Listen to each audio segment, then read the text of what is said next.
Life Audio. Hi, friends. I'm excited to share a special preview of the Therapy and Theology podcast hosted by licensed therapist CARLEY with you. In each episode, CARLEY tackles common questions related to therapy, mental health, and faith. In the preview you are about to hear, CARLEY discusses how we can decode our distress.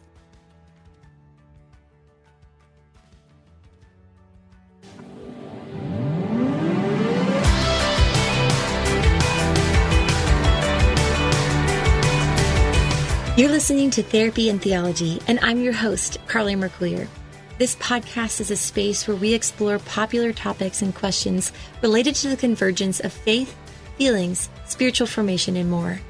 My prayer is that through these conversations, we will grow in our awareness of who we are as beloved children of God, learn to acknowledge our needs and emotions with curiosity and compassion, and rediscover the purpose and power of our unique stories through the lens of the gospel. As a licensed therapist and ministry leader, I want to give voice to the many questions we face while cultivating a clearer view of how our faith informs our healing journey. I don't have all the answers, but I am committed to going deeper and walking together. So whether you've been to therapy or know exactly what you believe when it comes to theology, I want to invite you to join this journey as we fearlessly name the complexities of our present reality and press into the hope of the gospel story. So are you ready? Let's jump into today's question and begin this journey together.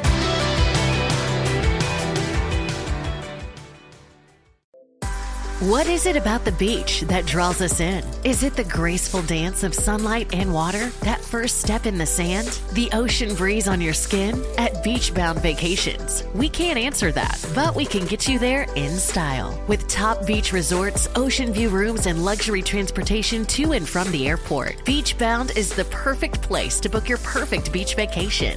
Book your next getaway at beachbound.com.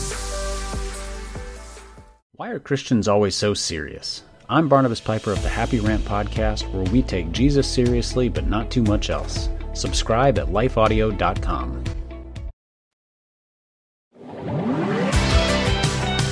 Hello and welcome back to Therapy and Theology.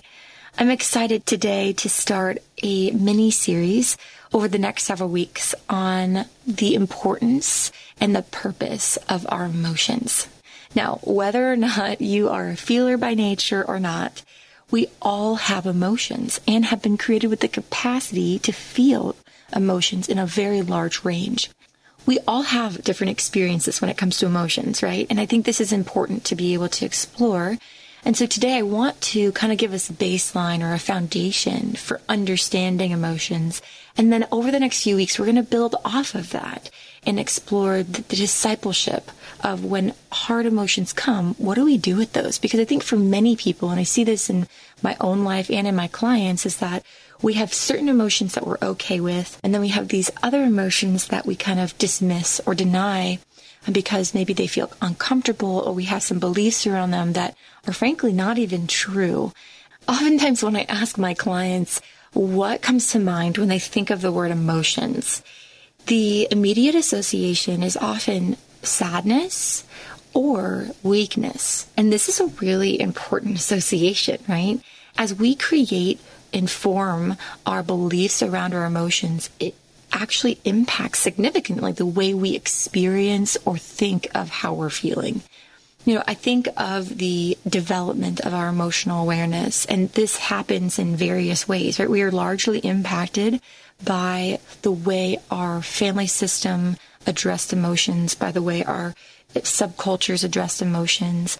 And although there are a select few emotions that maybe we have an easy time acknowledging, like joy or excitement or even surprise, yet when we arrive to uncomfortable feelings, it's harder to identify, withstand, manage, or even understand what's going on inside of us. Oftentimes, the result of our upbringing and personality, in addition to social messaging and just lack of attunement to our emotions, creates conflict, both internally in our bodies and externally in our relationships. And maybe you often become shut down or distant in social situations, or maybe you experience a significant amount of anxiety at work or when you're alone or when you're with people. Maybe anger is an easy triggered emotion by simple annoyances, or tears come to your eyes when you least expect them. These are important aspects of what's going on internally. And so the question I'm often asked in therapy is, why do I feel this way?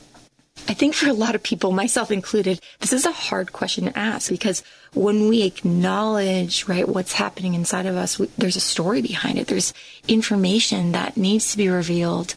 And sometimes that information can be difficult. But I also want to give a disclaimer here, because the psychoeducation and this discussion on emotions, I don't want it to be a substitute for actual therapy. So I'm hopeful that we can walk together in this and explore this, but also want to encourage those of you listening that maybe are acknowledging some emotions that are bringing up some deeper things, to sit with a therapist to find that support in addition to doing this personal work.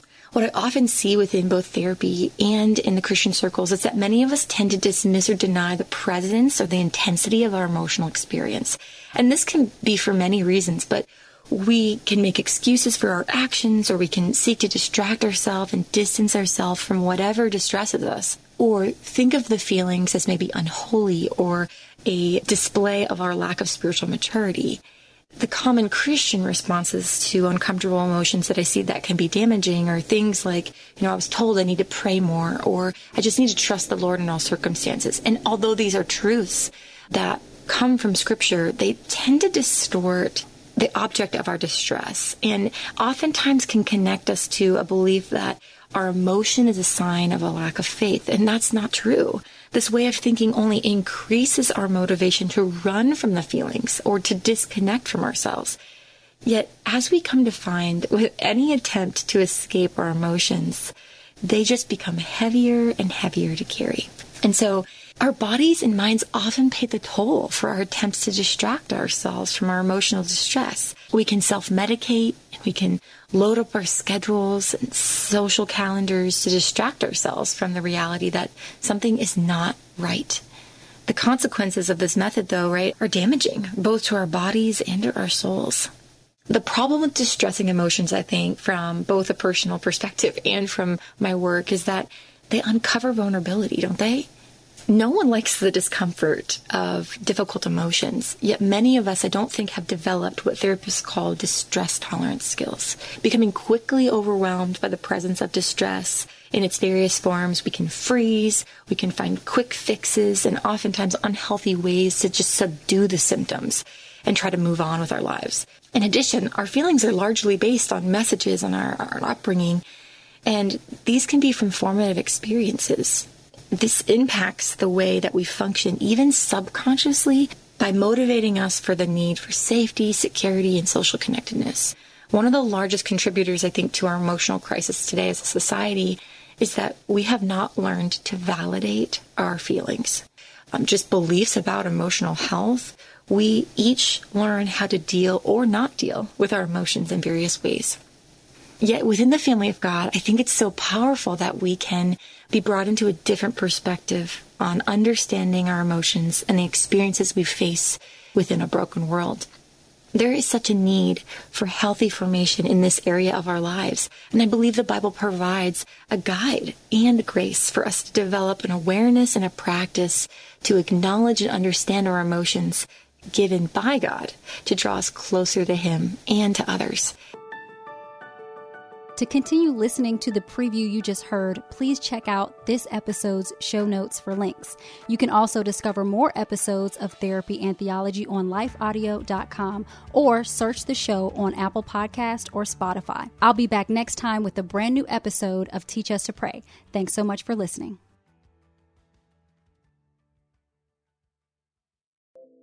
What is it about the beach that draws us in? Is it the graceful dance of sunlight and water? That first step in the sand? The ocean breeze on your skin? At Beachbound Vacations, we can't answer that, but we can get you there in style. With top beach resorts, ocean view rooms, and luxury transportation to and from the airport, Beachbound is the perfect place to book your perfect beach vacation. Book your next getaway at beachbound.com.